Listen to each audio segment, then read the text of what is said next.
मेरे चैनल में आप सबका बहुत बहुत स्वागत है। कैसी चल रही है आप लोग की पढ़ाई? अच्छी चल रही है ना? तो ये जो मैंने आप लोगों को एक्सप्लेन किया हुआ था 7th स्टैंडर्ड के बच्चों के लिए हिस्ट्री का लेसन था। सेकंड लेसन है India before the times of Shivaji Maharaj. तो ये जो लेसन था मैंने आप लोगों को मेरे जो वीडियो था उसमें मैंने कंप्लीट किया हुआ था, लेकिन अपलोडिंग होते समय ये वीडियो ने आधा ही अपलोड हुआ है और जो आगे का जो लेसन था मेरा वो अपलोड ही नहीं हुआ। और वो ये बात मुझे अभी पता चल रही है। मैं सोच रही हूँ बच्चे लोग मुझे क्यों पूछ रहे हैं कि मैम पार्ट 2 कहाँ है, इसका पार्ट 2 कहाँ है, तो मुझे भी समझ में नहीं आ रहा था। तो आज मैंने ये फाइंड आउट किया कि क्या प्रॉब्लम था। तो चलो फिर मैंने आप लोग को सिखाया था कॉन्फ्लिक्ट विद द ओहोम्स।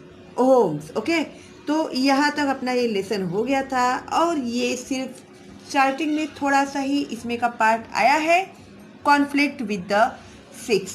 तो कॉन्फ्लिक्ट विद द सिक्स यानी 6 लोगों के साथ उन लोगों की क्या लड़ाई थी।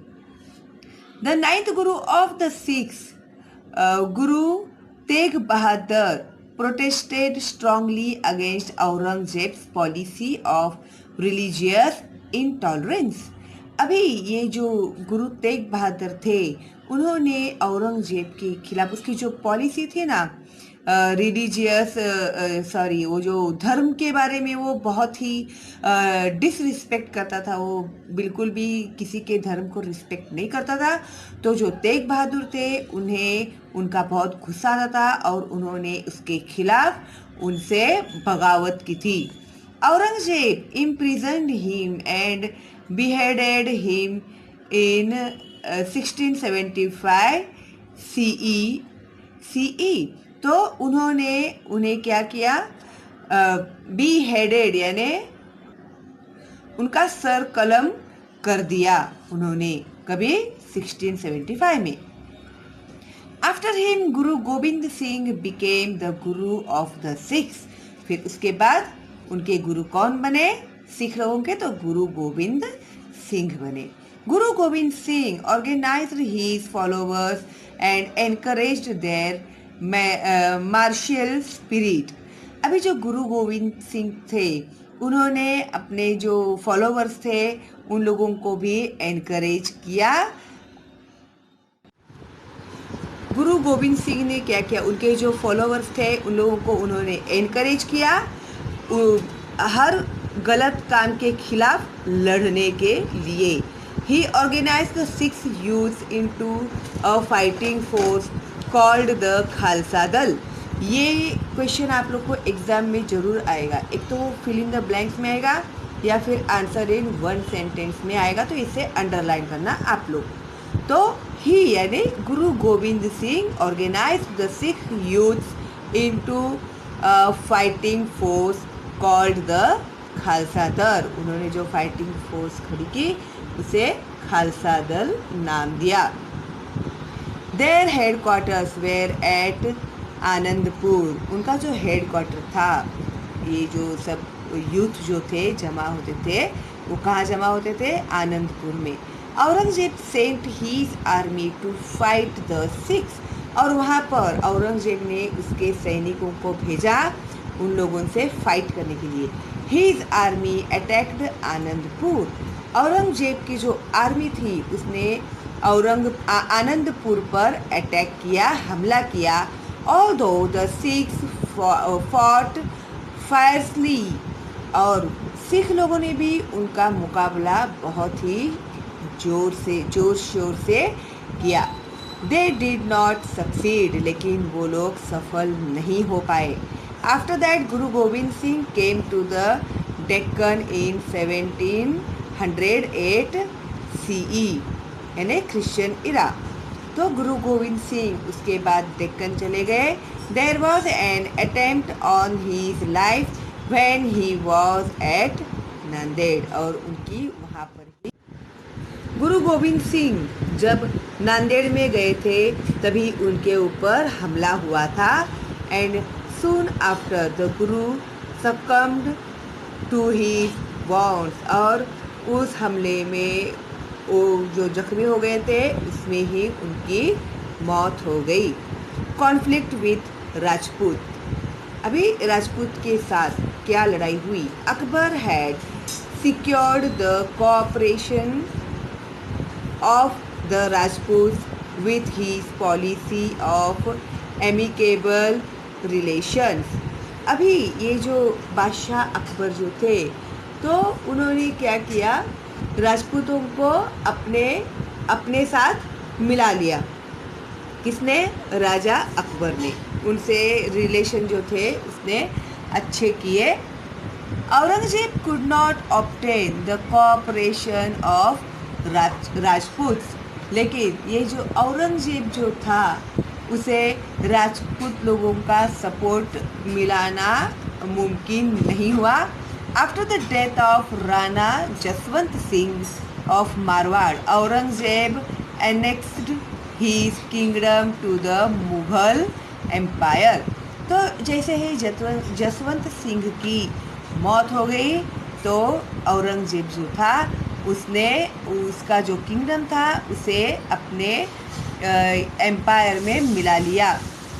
Durgadas Rathore crowned Jaswant Singh minor son Ajit Singh as the king of Marwar. उसके बाद दुर्गादास राठौड़ का जो क्राउन था वो जसवंत सिंह माइनर का जो सन था अजीत सिंह उसे पहनाया गया और वो मारवाड़ का राजा बना। Durgadas Rathore fought hard against the Mughals. Aurangzeb sent prince Akbar to Marwar to crush the resistance of Durgadas. तो इस तरह से दुर्गादास ने मुगल लोगों का बहुत टफ सामना किया। फिर औरंगजेब जो था उसने प्रिंस अकबर को मारवाड़ में भेजा इन लोगों को ख़त्म करने के लिए। Prince Akbar joined hands with Rajput, लेकिन ये जो प्रिंस अकबर था उसने राजपूत लोगों से हाथ मिला लिया and rose in the revolt against Aurangzeb, और वो भी औरंगजेब के खिलाफ लड़ने लगा। An effort was made to seek help from the Marathas in Maharashtra, और जो महाराष्ट्र के जो मराठास थे उन लोगों ने भी इसमें उनका सपोर्ट किया। In this revolt Durgadas Rathore continued this struggle against the Mughals for the existence of Marwar. और इस तरह से ये जो दुर्गादास राठौड़ था उसने मुगल लोगों के खिलाफ उसकी जो संघर्ष थी, उसकी जो लड़ाई थी वह उसने शुरू ही रखी थी। कॉन्फ्लिक्ट विथ मराठास, अभी मराठास लोगों के साथ उनका क्या संघर्ष हुआ? In Maharashtra Swaraj was established under leadership of Shivaji Maharaj. अभी ये तो हम लोग को पता ही है कि स्वराज किसने स्थापन किया था महाराष्ट्र में? शिवाजी महाराज ने। In this effort to establish swaraj Shivaji Maharaj had to fight the Mughals to along with the other enemies. और शिवाजी महाराज ने स्वराज स्थापन करने के बाद उन्होंने मुगल के साथ साथ और भी दूसरे दुश्मनों से भी लड़ाई की थी। Aurangzeb came down to Deccan after the death of Chhatrapati Shivaji Maharaj with the intention of conquering the whole of South India।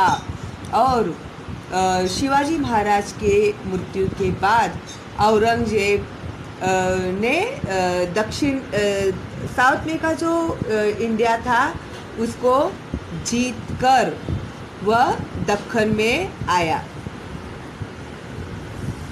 But the Marathas offered stiff resistance to Aurangzeb and defended their independence। लेकिन मराठा जो थे उन लोगों ने उससे बहुत ही टफ फाइट किया और उसे उसके मिशन में कामयाब होने नहीं दिया और अपनी आज़ादी उन लोगों ने नहीं गंवाई। We shall study this struggle later on। और ये जो भी उन्होंने स्ट्रगल किया था इसके बारे में हम लोग बाद में पढ़ेंगे, अगले लेसन में पढ़ेंगे, ठीक है। और इस तरह से ये जो अपना लेसन है वो कंप्लीट हो गया है। और इसके क्वेश्चन आंसर्स तो मैंने आप लोगों को दे दिए हैं। ओके, और आप लोगों को अभी लेसन भी मैंने ये कंप्लीट कर दिया है, लेकिन इसका जो पार्ट 1 पहले देखिएगा, फिर पार्ट 2 ये जो इनकम्प्लीट था अपना लेसन वो देखिए, ठीक है। और आज आप पहली बार चैनल देख रहे हैं मेरा तो सब्सक्राइब कीजिए, बेल का आइकन टैप कीजिए। अगर ऑलरेडी आप लोगों ने किया है तो थैंक यू वेरी मच, अगर नहीं किया है तो अभी कीजिए और लाइक कीजिए मेरी वीडियोस को और फॉरवर्ड कीजिए अपने दोस्तों को और रिलेटिव्स को। और जिन बच्चों के पास टेक्स्ट बुक नहीं है तो उनको डरने की कोई ज़रूरत नहीं है, क्योंकि जो मैं लेसन आपको सिखा रही हूँ उसके फ़ोटोज़ में मैं आप लोगों को भेज रही हूँ, ठीक है। आपको कुछ नहीं करना है, आप लोग को सिर्फ पढ़ाई करना है।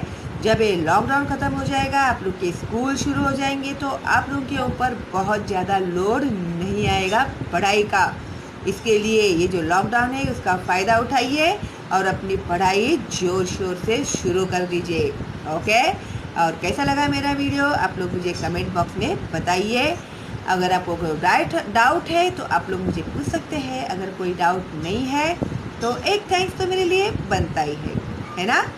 चलो फिर, stay home, stay safe, all the best and bye bye.